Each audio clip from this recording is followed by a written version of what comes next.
रामपुर नाम का एक सुंदर और शांत गांव है। वहां हर तरफ हरियाली है। इसी गांव में शौर्य और उसकी छोटी बहन सौम्या अपने माता पिता के साथ रहते हैं। उनका घर बहुत प्यारा है, जिसके बाहर एक हरा भरा बगीचा है, जहां गुलाब, गेंदे और तुलसी के पौधे लगे हैं।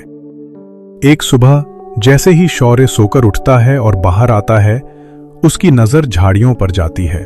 कुछ हिल रहा होता है। वो हैरानी से कहता है, ये क्या है? तभी सौम्या दौड़ती हुई वहां आती है और उत्साहित होकर कहती है, अरे ये तो हिरण का बच्चा है। ये यहां कैसे आ गया?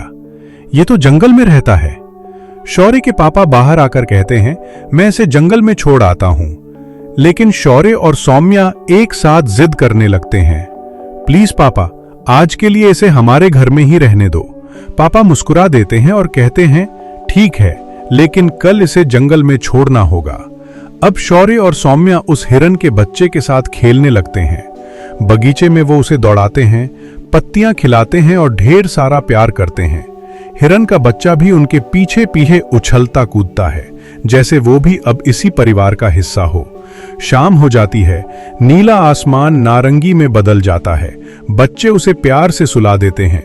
एक कोने में उसे कंबल में लपेटकर आराम से लिटा देते हैं। रात गहरा चुकी है, चारों ओर सन्नाटा है। अचानक खट खट की आवाज और गुर्राने की डरावनी गूंज सुनाई देती है। शौर्य की नींद टूट जाती है। वो धीरे से खिड़की का पर्दा हटाकर झांकता है। हे भगवान, ये तो शेर है, ये कुछ सूंघ रहा है। वो घबराकर मम्मी पापा को उठाता है। पापा भी खिड़की से बाहर देखते हैं और तुरंत वन विभाग को फोन करते हैं। कुछ ही देर में एक सरकारी गाड़ी आती है और शेर को जाल में पकड़ लेती है। सबकी जान में जान आती है। सब चैन की नींद सो जाते हैं। रात के करीब 4 बजे फिर से शौर्य की नींद टूटती है। उसे बाहर से कुछ हल्की सी आवाज आती है।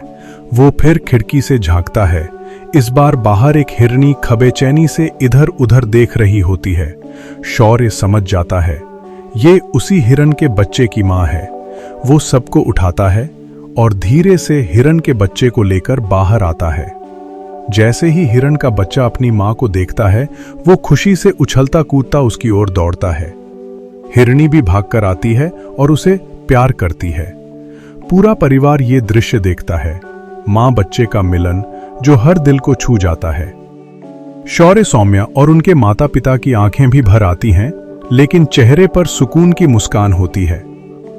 फिर हिरनी अपने बच्चे को लेकर जंगल की ओर लौट जाती है। आकाश में हल्की सुनहरी रोशनी फैलती है और रामपुर की एक नई सुबह शुरू हो जाती है।